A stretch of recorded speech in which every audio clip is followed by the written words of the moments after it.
All right, so welcome everyone. Today we're very happy to have Dan Kapec visiting us from Harvard. Dan did his PhD with Andy Strominger at Harvard, and then went on to the Institute for Advanced Studies for postdoc, and he's currently a postdoc at Harvard. He'll be talking about quasi-normal corrections to near-extremal black hole thermodynamics. Please. Great. So first of all, thanks for the invitation. It's really great to be here. It's my first time at Purdue. This is roughly what I plan to discuss. So I'm going to start out with some basic review about some facts and how we think about the quantum mechanics of cold black holes. Then I'm going to discuss some recent progress on some of these questions from the last couple of years that resolved a couple of old puzzles from the early 90s. But as we'll see, this calculation involves some pretty subtle effects and a couple of assumptions which you might worry about. So the second half of the talk is basically going to be learning to redo this calculation in a way that requires fewer assumptions and kind of reformulates the problem in a way that should generalize to other interesting cases. So first half will be based on this paper with Ahmed Sheda, who's a student of Andy Strominger, and Kerr. Second half will be this more recent paper with Albert Law and Kerr. There's also a second group working on this set of questions for the Kerr black hole. So if you're interested in this story, I would encourage you to look at their work as well. Okay, so I think most of you probably know that there's a pretty simple list of black holes in four-dimensional general relativity. And the sort of modern way to think about that simplicity is actually as due to complexity. So we believe that black holes are simple like statistical ensembles are simple, not simple like the hydrogen atom. And that analogy between the behavior of black holes in classical general relativity on the one hand and the laws of thermodynamics has turned out to be extremely powerful and has guided a lot of the progress in our field. The reason that people are so interested in that analogy is because the laws of thermodynamics are not really fundamental laws of nature. They sort of have a statistical microscopic origin. They emerge from other more fundamental set of laws whose dynamics are complex, ergodic, mixing, whatever mathematical adjective you need. But on the other hand, by now we have a lot of evidence that this geometric black hole entropy actually has a microscopic quantum mechanical origin. And that means that this is kind of the place where we can make most precise this heuristic that exists in our field that somehow geometry is supposed to emerge from quantum mechanics. That's supposed to be sort of one of the key ideas for understanding how to consistently quantize theories of gravity, and the black hole problem is the place where we can make that idea the most precise and where the most progress has been. Now, most of the evidence for this idea comes from the ADS-CFT correspondence. And the original idea that led to ADS-CFT was just to study the response of black holes to external perturbations in two different ways. So the first way that we imagined doing this is just taking some black hole in asymptotically flat space, throwing stuff in at it. Imagine sort of doing a black hole spectroscopic experiment, and then we wait for a while and we see what comes out. Now, for near-extremal black holes, which have a lot of volume right outside of this horizon, you can actually simplify this problem because not much interesting dynamics happens out in the asymptotically flat region. You sort of track stuff and you replace these probes with sources at the boundary of the anti-de Sitter throat. Then you do the calculation in the ADS throat. That's much simpler because that geometry has much more symmetry than the full asymptotically flat black hole. So you do the calculation there, you use symmetry, then you match back on to the far region, and that gives you an answer to this question, the scattering problem in flat space. Okay, so that's just sort of an exercise in matched asymptotic expansions, totally well defined. You can do it basically whenever you have a big macroscopic throat like we have for near-extremal black holes. But if this black hole really was a quantum mechanical system, and the dynamics is, for the most part, all occurring right outside the horizon in this throat region, then you can imagine doing that calculation another way, by just replacing the black hole by this putative quantum system and studying the quantum system's response to these probes. And in the best understood examples, we actually can do the calculation in both ways, and the answers match. And that's basically the evidence that we have for the ADS-CFT correspondence. In the other cases, we instead use this idea to learn about this potential quantum system that's supposed to describe the black hole. And I emphasize that because to date, we still don't have any top-down microscopic description of the Kerr black hole. So the things that we know about it are basically derived from this picture, where we sort of do these types of scattering investigations and we derive constraints on the type of quantum system that could describe Kerr. For the most part, it's still a very mysterious question. Now, so in the examples where that calculation could be done in both ways, you got basically a statistical interpretation of the Bekenstein-Hawking entropy of the black hole. So that e to the s Bekenstein-Hawking was just the number of states, which coarse-grained would give you a macroscopic state that described the black hole. In these cases, in fact, in basically every case that you could do this, the black hole was extremal. And so what that really meant was that these states that were being counted and compared to the entropy are really ground states. They're sort of states that are still visible at precisely zero temperature. And that's kind of a peculiar thermodynamic property of these black holes. So they have zero temperature but finite entropy, which means that there's a huge ground state degeneracy for this quantum system. And most systems that you encounter in nature don't have that property unless there's some sort of symmetry protecting that degeneracy. Degeneracy in quantum mechanics is pretty rare, and it's usually only present when there's a symmetry relating to states. Now, in the examples that were understood, starting with this work by Strominger and Vafa in the mid-90s, there was extra symmetry. There was the supersymmetry, which was inherited from the superstring. And that symmetry basically protected this degeneracy, guaranteed that you would have a lot of states at precisely zero temperature. On the other hand, it's impossible to make the four-dimensional Kerr black hole supersymmetric. We don't have that large amount of symmetry. And yet the leading order calculation that you would do to study the thermodynamics of that black hole does still predict huge ground state degeneracy at zero temperature. So there's been a question for a long time, do quantum corrections lift these ground states for Kerr?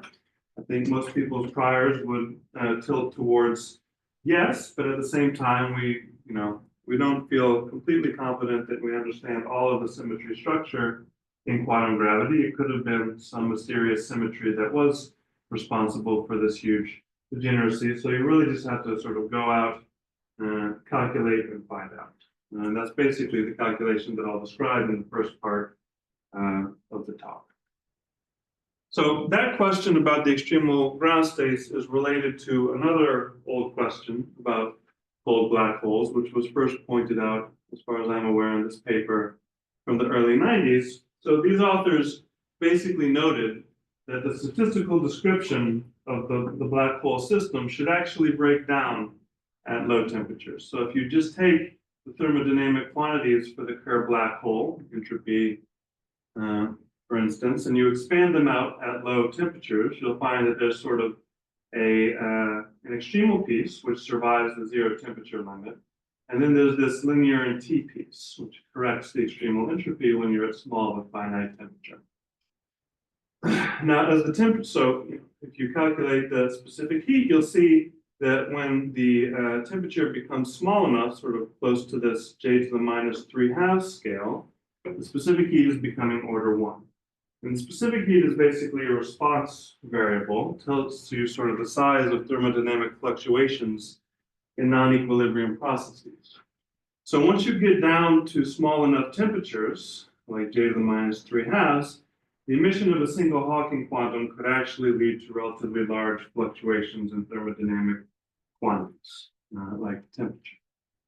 Okay, so above that temperature, we basically believe that this coarse-grained thermodynamic description of the black hole works well. It's a good approximation. Hawking evaporation, we can treat it as a small effect. It's just an isolated quantum system coupled to a large far region, slowly radiating into the far region. But once we get to temperatures lower than this so-called gap scale, we really have to have a better approximation to the black hole's thermodynamics in order to know what happens. Okay, and that's basically what we're trying to compute. So, for instance, you could imagine that actually the spectrum of this black hole had an energy gap set by this scale. If that was the case, then you wouldn't expect to be able to use the thermodynamic description below that scale, because you always have to have a coarse, a dense energy band of states to average over if you want to use statistical approximations to the dynamics, okay? So if the black hole Hamiltonian actually has a gap and we just don't know about it because we didn't do a precise enough calculation, then this isn't a puzzle because you don't expect to use thermodynamics below that scale anyway. Another possibility would be that these e to the s0 ground states are actually lifted, so the degeneracy is really just an artifact of the leading order tree level approximation to the thermodynamics. Quantum corrections lift those states above the vacuum. And in that case, you would have a dense energy band of states to coarse grain over, and the thermodynamic description would extend to even lower temperatures. So both of those are logical possibilities. They both actually seem to be realized in different types of systems, but to know which one happens, you have to just go and calculate the first quantum mechanical correction to the thermodynamics to find out. So it seems similar to the gas of Fermi. Have a lot of degeneracy and the specific heat of the heat. The fact that the specific heat becomes order 1, that happens in lots of systems in the lab, but usually that sort of gap scale is related to a microscopic scale in the system, below which you really wouldn't expect to be using statistical description anyway. The thing which is interesting in this example is that the black hole is large, curvatures are small, so we're nowhere near the microscopic scale for gravity, which would be like the Planck length. And yet we have to calculate this leading order correction to find out what happens. So that's the big difference. So if you just did this calculation for the Schwarzschild black hole, and you asked when does the specific heat become order 1, that would just be related to the Planck length. So there's really no puzzle there, because you don't expect to say anything useful at scales that small in quantum gravity without a complete description. Here, what makes the problem interesting is that we're nowhere near the Planck length, but already we need the first quantum correction in order to understand the dynamics. May I ask you something similar, maybe? As I understand, low temperatures for Kerr mean that the two horizons become close, the inner and outer. Mm-hmm. And I don't think anyone believes that inner horizon is stable. Yeah.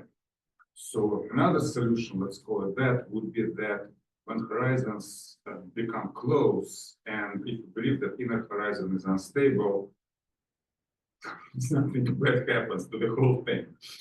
Yeah, there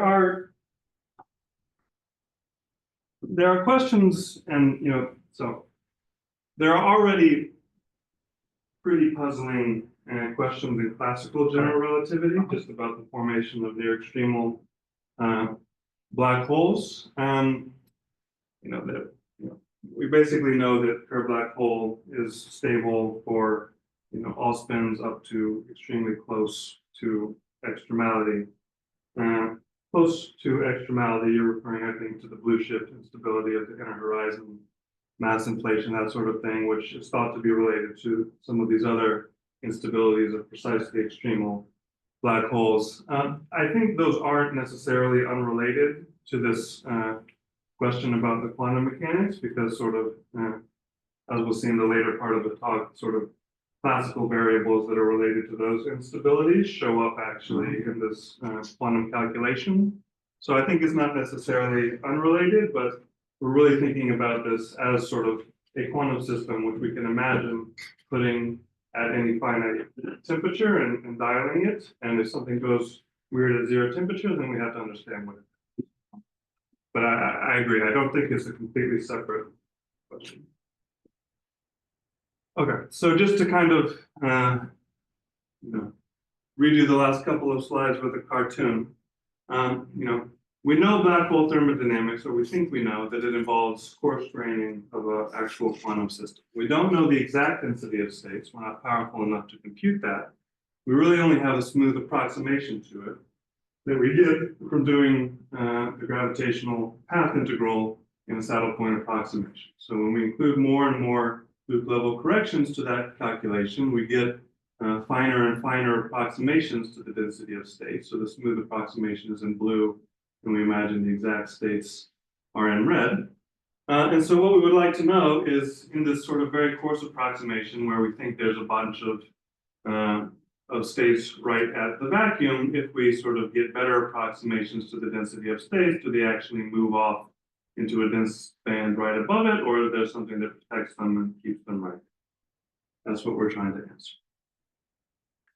Okay, so now I'll describe basically how that calculation is done.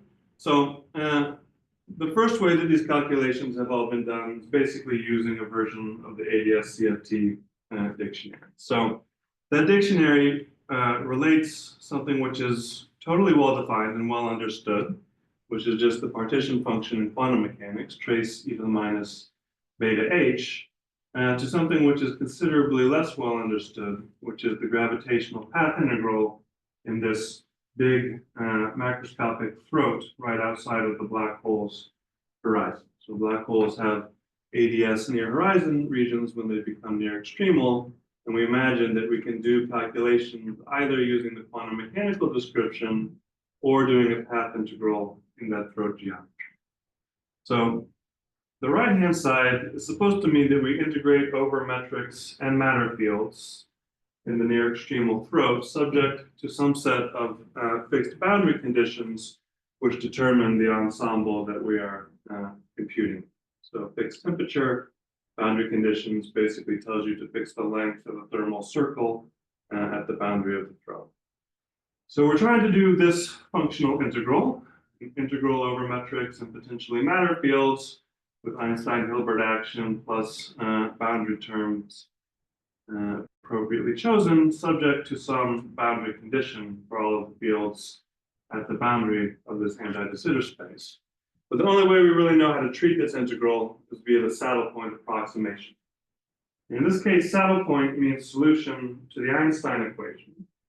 And the solution to the Einstein equation, subject to all these boundary conditions in this case, is called near horizon extreme Kerr, or NEC for short. So this is the line element for this geometry. The way that you arrive at this line element is taking the Kerr geometry at finite temperature, write it in terms of the temperature, and then you take sort of a double scaling limit where you zoom in on the region very close to the black hole horizon, and you simultaneously take the temperature to zero. And if you do that, lots of components of the metric drop out, you're left with something much more symmetric, which is itself an exact solution to the Einstein equation. This basically represents the throat right outside of the black hole horizon. If there wasn't any spin, this would just be ADS2 times S2, but because you've broken some of the symmetry, there are some extra cross terms.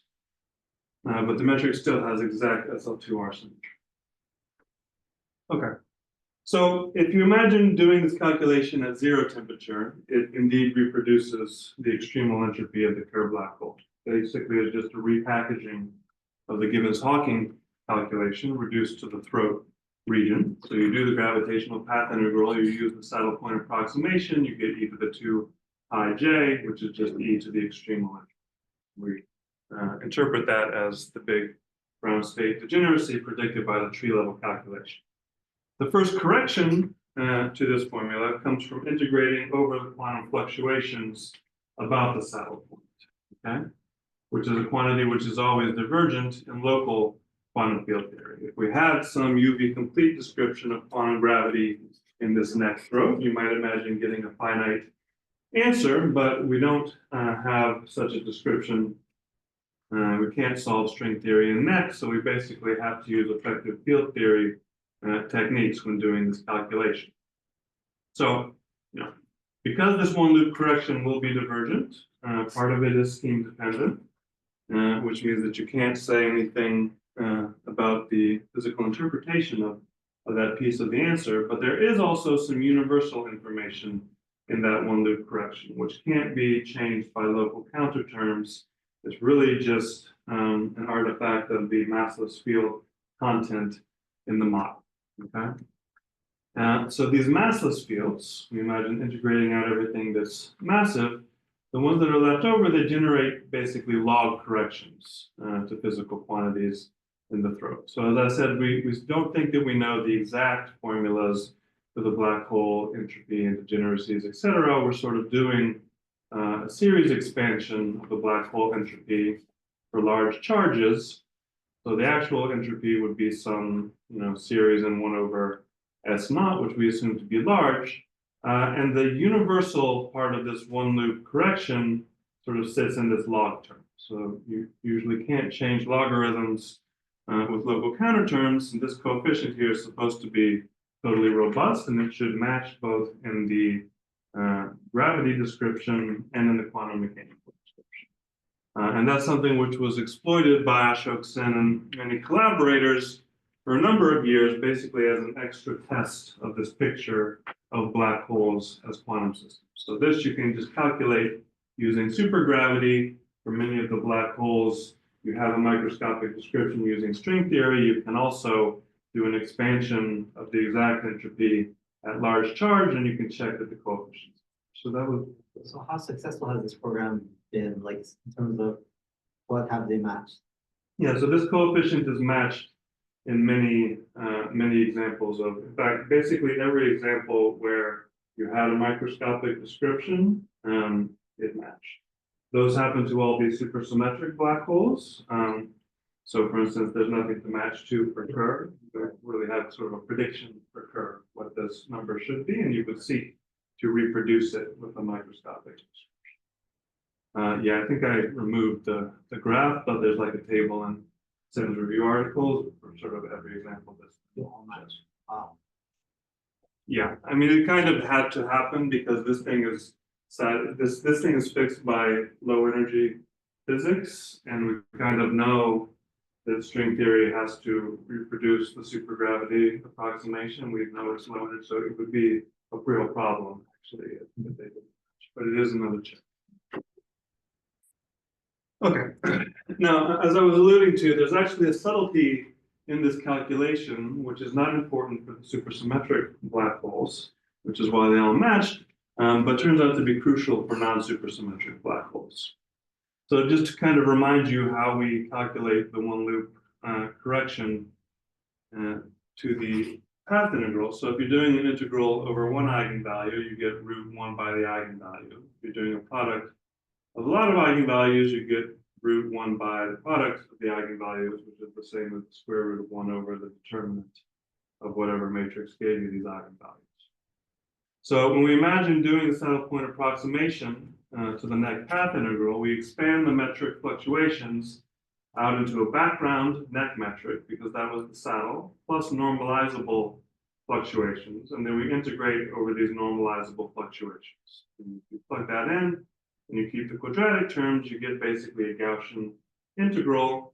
Kinetic term d is just fixed by the Einstein-Hilbert term in the action. Okay, so this curly d is some second order linear differential operators. You can think about it basically as an infinite dimensional matrix. Now, if we decompose these perturbations into eigenvectors of that kinetic operator, then this path integral is just some regularized version of 1 over the square root of the determinant of that kinetic operator. That's the standard one loop correction to the path integral. So for neck, you can write down that kinetic operator is actually pretty simple. It's basically just metric versions of the Laplacian plus the curvature term.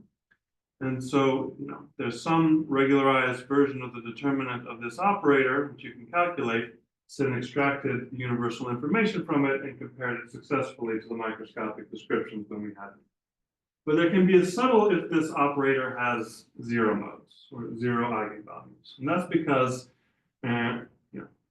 if you have a zero eigenvalue, then you're integrating over some non-compact cycle with no suppression on either ends, which basically means that you're going to get a divergence. You're going to get infinity.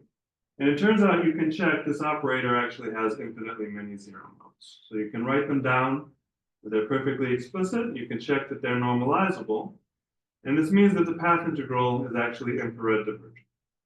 And that signals a pretty important subtlety in the extremal limit for black holes, which I think is not unrelated to these other questions about classical perturbations of the black hole. The problem does not arise for higher dimensional black brains and their higher dimensional ADS throats. It's something specific to the black hole problem.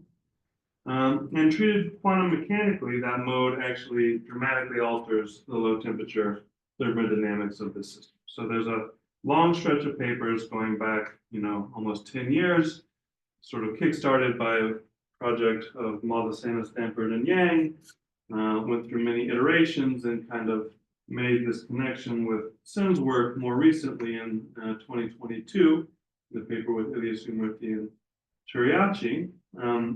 So that was sort of done for the Reisman-Nordstrom black hole. We adapted the calculation to Kerr, as did these authors. And the basic idea in this calculation, the way that you imagine regulating this infrared divergence, is basically to take the same scaling limit that we had, which gave the neck geometry. So we're taking the temperature small and we're zooming into the region right outside of the black hole horizon. But instead of taking the temperature to be exactly at zero, we keep the sort of first leading correction to this neck metric. So this metric perturbation is sort of the thing that couples the neck metric to the far region of the asymptotically flat black hole. Now it's actually, for Reisman-Nordstrom is pretty simple. It fits in a line. For Kerr, this metric perturbation is almost as nasty as the full Kerr metric itself. Nonetheless, you can still do the calculation. So that metric perturbation induces a perturbation in this kinetic operator, whose determinant we were computing. And you can just use perturbation theory to compute the changes to those eigenvalues. So the integrand there is a complete mess. It's impossible to write down. You just have to store it in Mathematica. But once you do all the contractions and take all of the integrals, you find a very simple answer. So remember this number n was basically a thermal number around the thermal circle. And you find that the change in the eigenvalue is just proportional to that mode number times the temperature. Okay. The reason that this is happening, so the reason that we had all of these zero modes in the exact neck geometry is because these metric perturbations, which are zero modes, they're actually can be viewed as pure diffeomorphisms, but diffeomorphisms with non-compact support. So diffeomorphisms with compact support, you quotient out by them, you never integrate over them in the path integral because they're viewed as redundant descriptions of the same physical state. But the ones with non-compact support, those are not degenerate directions in the phase space of the model. You're supposed to integrate over them if they are normalizable. And in this case, they are normalizable, and that's why you get this infrared divergence. But these zero modes, they are not diffeomorphisms of this perturbed metric, this not neck metric. And that's why the eigenvalue gets lifted when you include this perturbation. And that's why they pick up an eigenvalue which is linear in the temperature, which was basically the small parameter that we use for the perturbation. Okay. So the takeaway is that the finite temperature lifts the eigenvalues, it regulates the partition function, and then you can just calculate the contribution of these eigenvalues to the one loop determinant, and you get something which is 3/2 log t. So the change in the logarithm of the partition function is 3/2 log t. And this is supposed to be a pretty universal result. What does it mean? Well, before we did the one loop calculation, when we took the temperature to be small, we just got e to the s naught, which told us that at least at tree level, it looks like there's a bunch of states right at the vacuum, e to the s naught of them, which is a huge number.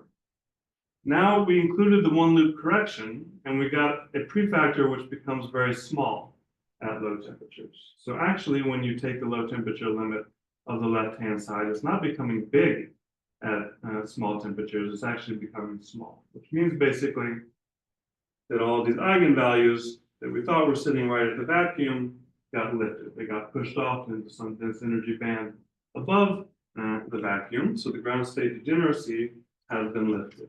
Okay, so that's how we interpret this result. We can't really say very much more because we expect the sort of eigenvalue spacings in this part of the spectrum to be roughly e to the minus s naught, which is a non-perturbative quantity in gravity. So you're not really going to do much better than that, but at this point, you basically solved the physics of the problem. The one loop quantum correction lifted the degeneracy. You expect thermodynamics to work to lower temperatures, basically until this t to the 3/2 multiplied by e to the s naught becomes order 1. And then you would have to include more saddle point corrections, the path integral, and we don't even know how to do that. Okay. So, yeah, so that's basically the first half of the talk. If there are any questions, I can pause, or I can just kind of sum it up and then move on. Okay. So to just kind of recap what we've learned. So for most questions in black hole thermodynamics, the leading order saddle point approximation to the black hole density of states is enough. So we imagine that we're doing some asymptotically flat path integral with boundary conditions that we specify at spatial infinity. We usually get a very big piece related to the on-shell action. By taking the saddle point, you get something non-trivial. And then if we work really hard, we can compute some or all of the one loop correction to that tree level calculation, which is usually a regularized determinant. Normally, because this piece is so big, the tree level calculation correctly captures the qualitative behavior of the thermodynamic system. So this big e to the minus ion shell action dominates the thermodynamics. And we view the determinant piece as a small correction, which gives us a better, sort of more fine-grained handle on the thermodynamic quantities, but doesn't really change how it behaves qualitatively. The big important recent observation is that, this gas of gravitons associated to the determinant at low temperatures in a black hole background actually becomes important even when the curvatures in the problem are small. Okay, next question. When we cook up, are there any examples of like weird or manageable examples of quantum systems where similar behavior is seen? So you have naively we would say you have a large degeneracy in like vacuum is highly degenerate, but once you pay more attention or carefully consider certain things, you get this temperature dependent factor. Yeah, I mean the most well-known example would be the SYK model. So that's an example where you sort of, when you treat the tree level calculation, you would predict a big e to the s naught degeneracy, but of course you can solve that model on the computer, and you see there's not actually a bunch of states right on the vacuum, but they're spread out very densely right above the vacuum, and if you make a smooth approximation to that density of states, it reproduces this t to the 3/2. So over there we say that it's a large and saddle point approximation of scale. Say. Yeah, which is the same as the G Newton approximation, right? Like G Newton, we thought you only needed the tree level calculation because all the curvatures are very small, but now there's a different small parameter, which is the deviation from extremality. And in certain cases, that means that actually that approximation was breaking down and you needed the correction. Exactly. Can you remind us what the string side of the calculation when you? Sorry, what is the what side? The string side when you work. Yeah, so the string side, you usually have some strongly coupled system of strings and branes, which you took a strong coupling limit and you imagined that made a black hole, but you have a control of the quantum mechanics, even a strong coupling, because you have supersymmetry. So if you sort of use the, the tree level approximation in that language is basically using something like the Carty formula, which tells you the asymptotic density of states in the quantum system. But the Carty formula is not exact, right? It itself is basically a saddle point approximation. And if you calculate the fluctuation term, for instance, for the Carty formula, you would get this type of log correction. And that's the thing which gets matched with some supergravity calculations. But this low T behavior for the supersymmetric examples actually cancels out because you have fermion zero modes as well, and they all sort of conspire so that the exponent of that temperature is zero.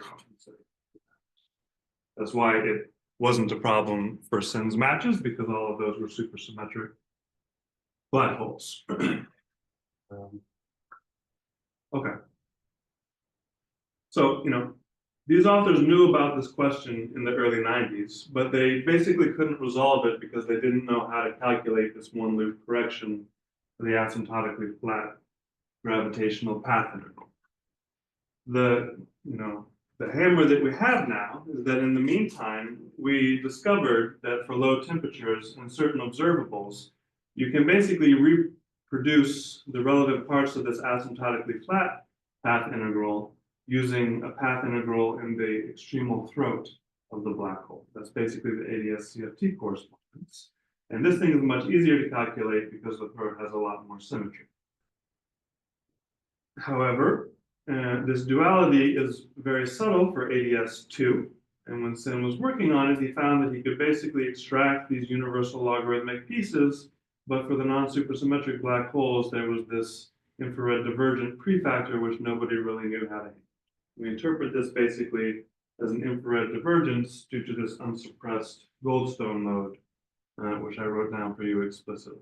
So we regulate this path integral by turning on this irrelevant deformation, this finite temperature correction to the net metric. And so the actual thing that we calculate is this path integral over asymptotically not net metric. So it's sort of a regularized throat path integral. And that's the thing which exhibits this t to the 3/2 scale, okay? So, I think most of us believe that this result is correct, but it's certainly very subtle, and it involves quite a few assumptions. So as I mentioned earlier, the whole effect comes from this integral over diffeomorphisms with non-compact support. The classes of diffeomorphisms that you end up with often depends on the boundary conditions that you impose at the boundary of the ADS throat. So that's a potential source of subtleties. You could worry about how these calculations are going to be connected to the far region. There could be ambiguities in matching the throat region to the far region. You could have a situation where certain modes were normalizable in the throat region, but in the full asymptotically flat space, they weren't normalizable, or they were a diffeomorphism with non-compact in the support, but that diffeomorphism has compact support in the full geometry, in which case it wouldn't be a physical effect. Wait, can I ask another Yeah. question? So that power 3/2. Yeah. Is simply that sounds very, very universal. Yes, this is basically a consequence of breaking from diff S1 to SL2. So this number 3 right here is exactly the dimension of SL2R, which is the exact isometry group of ADS2 and net. The infrared divergence comes from basically all of these other modes, which you could think of as parameterizing diff S1 mod SL2R. So you quotient by SL2R because those are exact isometries, so they don't give you new metric perturbation. You take the Lie derivative of the background space-time with respect to a Killing vector, you get 0 instead of metric perturbation. So there's basically 3 diff S1 transformations missing in the path integral, and that's exactly why you get this 3 here. If you also had gauge fields and stuff, then you have to treat those 0 modes carefully, and that can also contribute factors here. And if you have fermions, it can also change. This is the pure gravity calculation. Okay, so there's lots of subtleties. You'd like some check that this is really a physical effect, and that these large diffeomorphism modes really are supposed to be there in the calculation. So really what you'd like to do is the full asymptotically flat path integral. But that seems hard because we can't even do the full not net path integral, only really the piece that is responsible for this t to the 3/2 behavior. And the problem is only going to be harder in the full Kerr geometry because you have less symmetry, less control over the eigenfunctions of the kinetic operators. You can't hope to do the calculation exactly. Okay, so for me at least, when we wrote the first paper and I was still, staying up at night worrying about how to prove that it really is a physical effect, the question was really, how would we get this discrete factor like product 1/n times t from a calculation in the full Kerr geometry rather than just in the throat calculation? In particular, the spectrum of the kinetic operator is very different in the low dimensional throat than in the higher dimensional full black hole. Most of the spectrum is just continuous in the full black hole geometry. For me, and there could be different answers to this question, but for me, the clue was that, even when the spectrum of the Laplacian on eigenfunctions is continuous, so you're in a situation where you have infinite volume and most of the spectrum is continuous, it's often the case that the spectrum of resonances is still discrete. So for many problems, when you have sort of infinite volume, resonances in some place replace eigenfunctions. Things that you could say about eigenfunctions in the finite volume case, those statements translate to statements about resonances when you have infinite volume. And it turns out that there's an interesting formula, due originally in the black hole case to the Denef-Hartnoll-Sachdev, which expresses the Euclidean determinant, which is the thing that we're trying to calculate to reproduce this t to the 3/2 behavior, in terms of Lorentzian quantities with the frequencies of the quasi-normal modes of the black hole geometry. Okay, so this is an interesting formula because the left-hand side is a purely Euclidean quantity, right-hand side is a purely Lorentzian quantity. The quasi-normal modes, they're just solutions to the Lorentzian wave equation. They're the things that the people at LIGO would like to measure. It's basically damped oscillations of a black hole. So there's these terms on the right-hand side here. This is a product basically over Matsubara frequencies. So those are just the thermal frequencies associated to a thermal ensemble with inverse temperature beta and angular potential omega, plus I times the quasi-normal mode spectrum of whatever field that we're trying to calculate to determine. Okay. So this is a formula which has been around for a while, hasn't really had a killer app yet. Sorry, can Yeah. comment on what the physics of this formula is? Because on the face of it, it's very intriguing that there's such a relation. Yeah, I have for a while thought that this was a very interesting formula. Let me tell you how they derived it. We now have an independent derivation, which is actually a little bit more complicated and also kind of shows how the formula generalizes to cases which are more complicated, but I probably will discuss that after I've decided. So the original argument for that formula was pretty indirect. So you generalize the problem a little bit. So we're going to consider the determinant of the Laplacian plus some mass term. And we're going to view it as a function of this mass, or equivalently the conformal dimension if we're in an anti-de Sitter space. Now, if we imagine that the spectrum of this thing was discrete, which it's not for most black holes actually, and that's an important point, but if we imagined it was discrete, right-hand side, the eigenvalues would be functions of delta, and we would just take the product regularized, right? Now, then we ask, when can the left-hand side have a pole? Well, it has a pole whenever there's a normalizable eigenfunction with 0 eigenvalue. That's what the right-hand side says, right? But if you have a Euclidean solution with eigenvalue 0, that means that its Lorentzian continuation solves the wave equation, right? So the Euclidean eigenvalue is kind of like how off-shell the mode would be in Lorentzian signature. If it's a 0 mode, then it's precisely on-shell in Lorentzian signature, and you can check that the boundary conditions would be that of a quasi-normal. Okay, so basically there's a pole whenever you have a quasi-normal mode with a non-singular Euclidean continuation. Non-singular Euclidean continuation basically means that it will have Matsubara frequency on the Euclidean section, because that was what was being imposed by periodicity and regularity. Okay, So, that doesn't happen for generic quasi-normal modes of random fields in supergravity. You kind of have to tune delta so that the quasi-normal mode frequency, which is a function of delta, hits a Matsubar frequency. When it does, okay, now I have a pole in the determinant. And if you assume that basically both sides of that equation are, analytic, then if you know where all the poles are, then you know the function up to some regular prefactor, which is scheme dependent and which we're not interested in.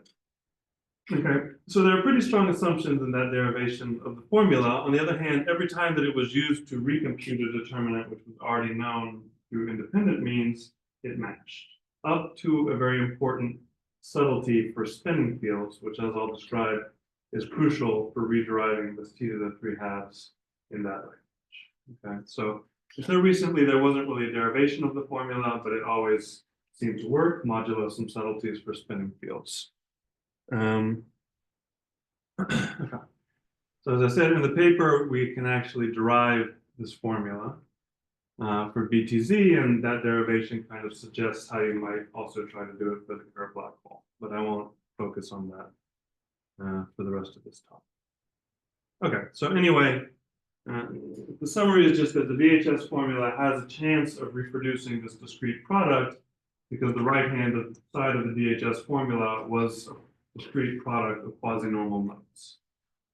But it doesn't obviously simplify the problem because we also can't analytically compute the quasi-normal mode spectrum for most black holes that we encounter in more than 3 dimensions, for instance. However, the quasi-normal mode spectrum is a well-studied problem because it is an experimental observable for gravitational wave experiments. And it turns out that there's a particular branch of quasi-normal modes whose frequencies you can compute analytically and that are known to be closely related to the existence of this extremal throat in the near-extremal black hole geometry. So these are sometimes called lightly damped quasi-normal modes. They have a real part for Kerr, which accumulates basically at the super-radiant bound. So they basically are rotating with the horizon of the black hole. Their angular momentum is tuned in that way. And they have imaginary parts, which are spaced evenly in units of the Hawking temperature. So imaginary part is becoming very small at low temperature, and it looks like 2 pi I temperature in plus half. Yeah. Big in my question. When I saw formula like this, I often assume there's this dependence, and a specific dependence on n, like this comes from SL4. Yeah, this is the spectral symmetry. Oh, so it It is the signature of the conformal PSL4. symmetry. So if I gave you the spectrum of the wave equation and didn't tell you what the metric was, but you saw kind of this behavior in part of the spectrum, you would say there's probably an extremal throat somewhere in the geometry. This is basically a consequence of the emergence of SL2R and part of the geometry.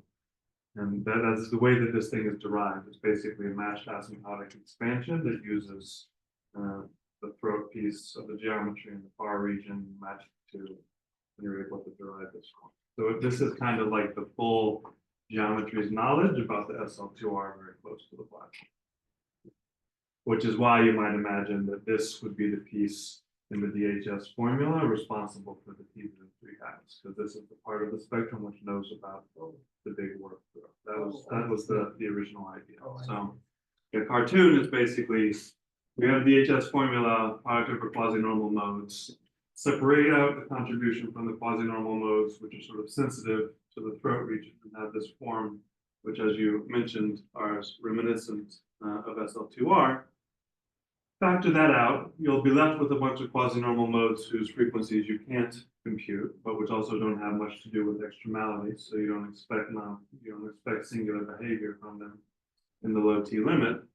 And then hopefully this throat piece reproduces the t to the 3/2 times some incalculable piece which you're not interested in. So is there could this as part of the argument that you're saying that you're not interested in, could this be made precise that there is a PSL4 piece is somehow controlling the low temperature?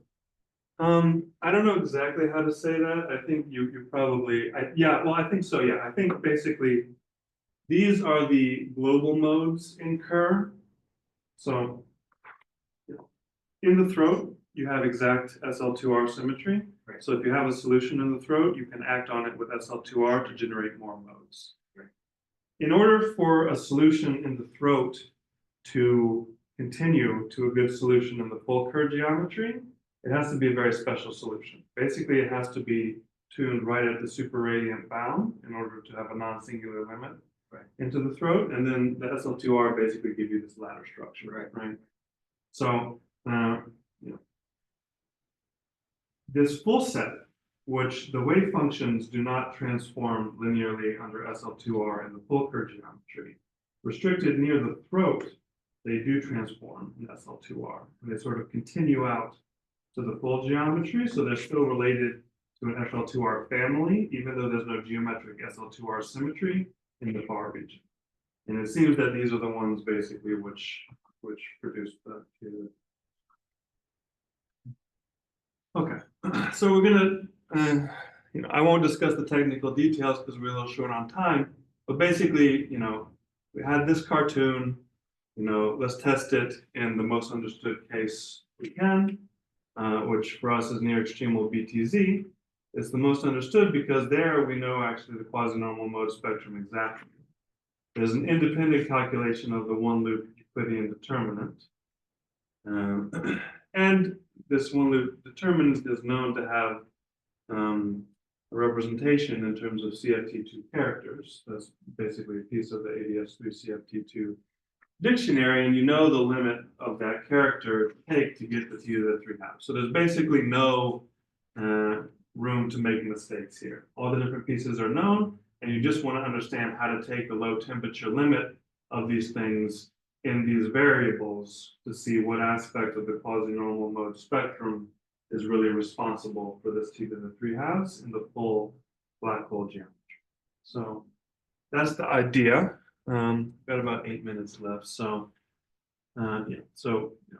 people have studied DHS for BTZ, but they weren't really interested in this low T limit because it wasn't, the question wasn't there at the time. We want to take that limit in quasi-normal mode variables, and it's going to turn out to be crucial that for certain quasi-normal modes for spinning fields, like the graviton and gauge fields, the DHS formula has a slight modification. So, as I mentioned, the DHS formula basically assumed whenever you have a quasi-normal mode with a Matsubar frequency, that would give you a pole in the DHS formula. It turns out that for particular quasi-normal modes, when the field has spin, if the overtone number and the Matsubara number are small enough, it actually doesn't have a good Euclidean continuation. So it doesn't correspond to an eigenvalue, or an eigenfunction. So you have to actually exclude those from the DHS product formula, because they can't lead to poles in the determinant. And the exclusion of those quasi-normal modes from the product representation of the determinant plays exactly the same role as the exact SL2 symmetry in the extremal throat. So in the extremal throat, we had exact SL2 symmetry, and that was basically why 3 Euclidean eigenfunctions were missing from the product that gave us the T to the 3/2. The full black hole does not have exact conformal symmetry. That's only a property of the near horizon region. But this funny fact about the DHS formula tells you that there's a set of quasi-normal modes which actually don't appear in the product. And their exclusion in the full geometry reproduces the T. So that's one of the big takeaways which we learned in BTZ, which then you'd like to apply to other black holes as well. Okay, so yeah, as I mentioned, people have calculated the BTZ one loop determinant using other methods as well. Basically, you've used the fact that BTZ is a quotient of 3-dimensional hyperbolic space. You can calculate the determinant in ADS3, and then basically use the method of images with the quotient to calculate the determinant in BTZ. And you can write it in a suggestive way. The determinant for the graviton is just related to the CFT2 identity characters. Okay. So that's known for a while. Ghosh, Maxfield, and Turiachi basically took that formula, took a low t limit of it, and got t to the 3/2. So yeah, just to say the normal variables for BTZ are t left and t right. You take t left to be small, t right to be large. And so this factor 1/beta left is basically t to the 3/2. Okay. Can you remind me something about the previous slide? So this Witten-Malone paper, I thought one of the conclusions they had was that the partition function that they found on BTZ had was not zeta function normalizable. It was zeta one. Am I misremembering? There's subtleties if you tried to take this one loop determinant on all of the sort of modular images of BTZ Right, and right. interpret That's- that as that's- density of states. That doesn't work. That's- But we are far less ambitious than that. That's a question of, yeah, that's a question of if pure gravity itself makes sense of the quantum system in ADS3. We are just viewing this as an approximation. It's just the one loop approximation. Okay, so if you're only interested in this t to the 3/2, there's actually a quick manipulation to see how it arises from the BTZ partition function. So this is a product representation of the CFT2 identity character.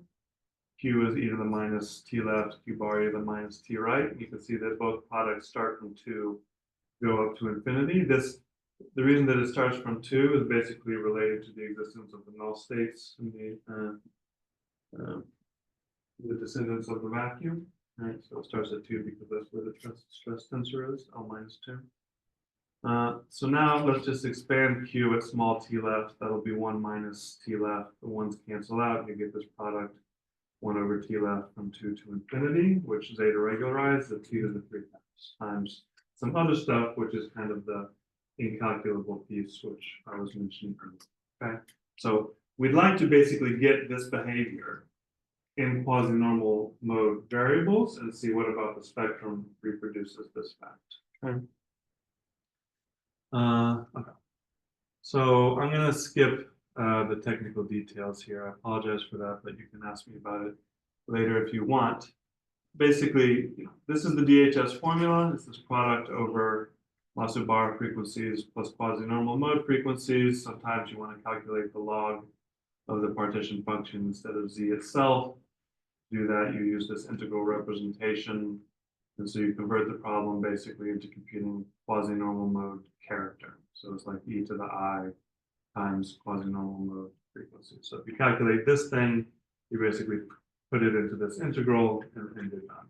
Okay? And you can do that exactly with the known quasi-normal mode spectrum for scalar fields in BTZ. And if you do it carefully, you will get exactly what you expected from the calculations of Maloney, Witten, GMB again. Okay, so that's a check on the formula. That was already done. We introduced some technical machinery into the calculation that simplifies it dramatically, but the result was already there. When we try to do the graviton, which is the thing which is responsible for this t to the 3/2, there's 2 changes. So first of all, you have to include the ghost determinant. And second of all, as I mentioned, some of these quasi-normal modes for the graviton don't continue to regular solutions, including signatures, so you actually have to exclude them by hand from the DHS formula. Okay, so this is the graviton one-loop determinant. Upstairs is the ghost gauge fixing determinant. Downstairs is the graviton determinant. Okay, so graviton has spin 2, dimension 2. Ghost has spin 1, dimension 3. And we know the quasi-normal mode spectrum exactly for fields of all dimension and spin in BTZ. Okay, so this is the formula. So the important thing, which dramatically simplifies the calculation, is that the ghost determinant is basically isospectral with the graviton determinant. So almost all of the quasi-normal modes of the ghosts, which are the things on the right-hand side, have an exact partner in the graviton quasi-normal mode spectrum on the left-hand side. So there's just huge amounts of cancellations, basically just because delta is either 3, spin is 1, or delta is 2, spin is 2. So these plus or minuses can reproduce the same number and tons of stuff cancels. Okay. So the really surprising thing is actually in this problem, The only branches that contribute to the determinant are these funny, totally undamped. So it's ones where the overtone number is 0 and delta is equal to s, so delta minus s also vanishes, and you just get this real part in the quasi-normal mode spectrum. So that's a technical detail. I'm not sure that it's going to be true for more general black holes, but it is true in this case. If you take these, plug them into the formula, you'll get something which is almost the right one-loop determinant. So it would be correct if you didn't have this constant term and these sums started at 2 instead of 1. If you did that, then you would get the CFT2 character exactly on the nose. You don't. What happened? Well, as I said now several times, there's an assumption in the DHS formula, which is not true for massless spinning fields. Some of the quasi-normal modes have to be excluded. If you exclude them, you calculate what their contribution is precisely these funny terms which we didn't want. So this was the formula without the exclusion. This is the contribution from the excluded modes. You subtract this from this, and you get exactly the one-loop determinant on the nose that matches the CFT2 character. Okay, so the basic lessons from doing this simple example were that only a tiny subset of the graviton quasi-normal modes were actually needed to calculate the one-loop determinant because there were huge cancellations with the isospectral ghost system. And in this case, the only actual graviton quasi-normal modes that contributed were these totally undamped ones. I think that is probably less likely to be true for Kerr. It's probably a symptom of the simplicity of BTZ. And the last lesson was that the exclusion of these certain modes for spinning fields is actually crucial for reproducing T to the 3/2. Okay. So I'm out of time. Let me just say briefly how I envision doing this type of calculation for more general black holes where we don't have complete control over the quasi-normal mode spectrum. So these left-moving modes and right-moving modes, these were the only quasi-normal modes which contributed to the determinant. You can check that it's actually these right-moving quasi-normal modes that introduce dependence on T left. It's maybe a little counterintuitive, but just check it. So we really only need to understand how it is that this part of the spectrum produces T to the 3/2. Okay? So the product formula for the DHS determinant was the Matsubar frequency, 2 pi k temperature minus I angular momentum times the angular velocity, minus the quasi-normal mode frequency, which in this case is just L, because it's these totally undamped ones. If you rewrite this denominator in terms of T left and T right, it looks like this. So this term combines with the angular velocity to give you something like T right over T left plus T right.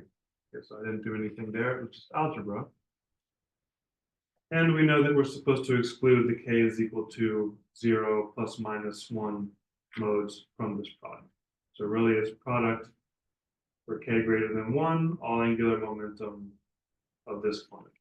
And the important thing here is basically that when you do an infinite product in zeta regularization, and you have a product of a term which doesn't depend on the index, you can always remove it with a field redefinition or a local counter term. So this thing, when you regularize the product, you can basically pull out all of the common factors. And you see here that T right is a common factor. So you can pull that out, throw it away. What you're left with is 2 pi k T left minus I times the angular momentum. And if I look at the L is equal to 0 piece of this product, that'll just be 1 over 2 pi k T left. And then everything that's left over comes in complex conjugate pairs. So it'll be L squared plus 2 pi k T left. I can take that temperature to 0 there. It's just some term which doesn't have interesting temperature dependence. And this right here is the thing which is responsible for the T3 times.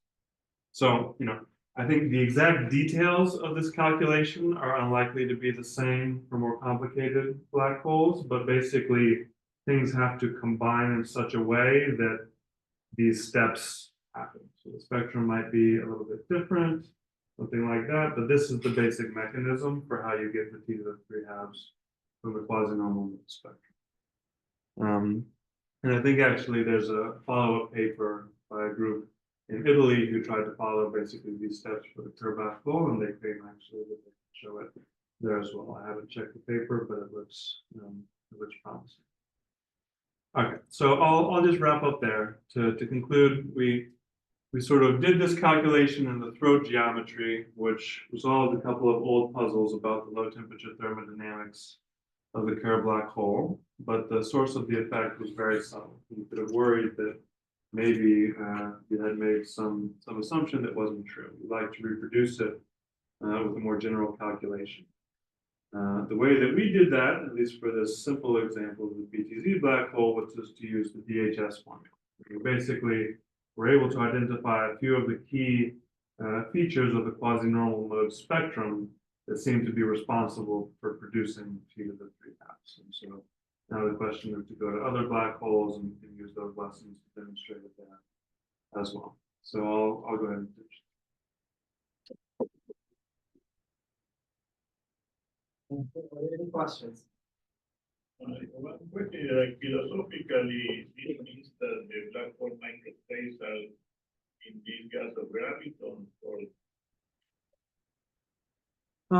I don't think we can really say that because like the gas of graviton picture is kind of the Euclidean saddle point description of the calculation. Like really probably, at least in the supersymmetric examples, the microstates are like, the strings and branes of the bound states of those things. We don't really know how to describe those at strong coupling. We just know how to count them at strong coupling. And it's kind of an interesting question to say what those microstates look like at strong coupling. The gas of gravitons is really kind of like the,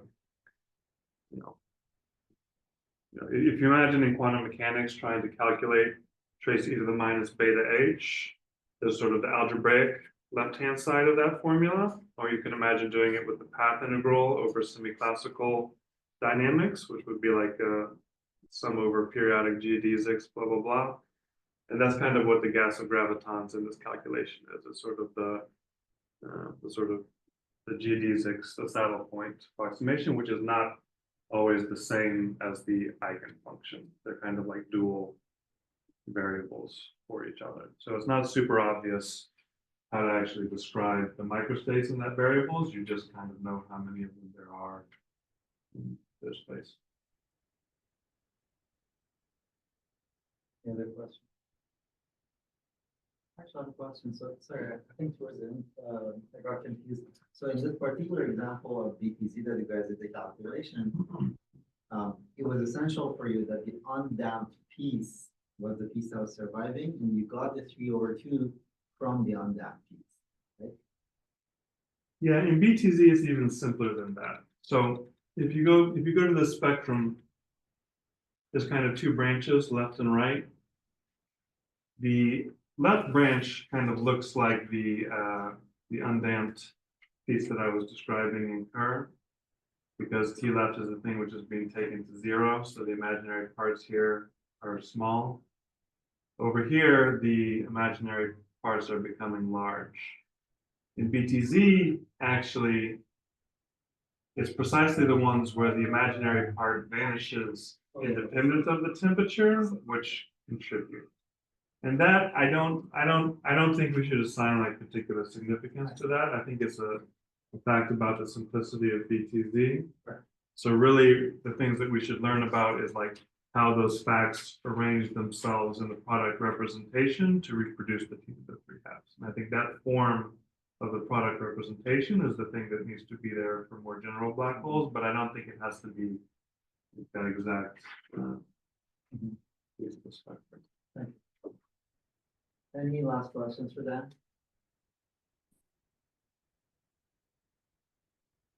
Not was.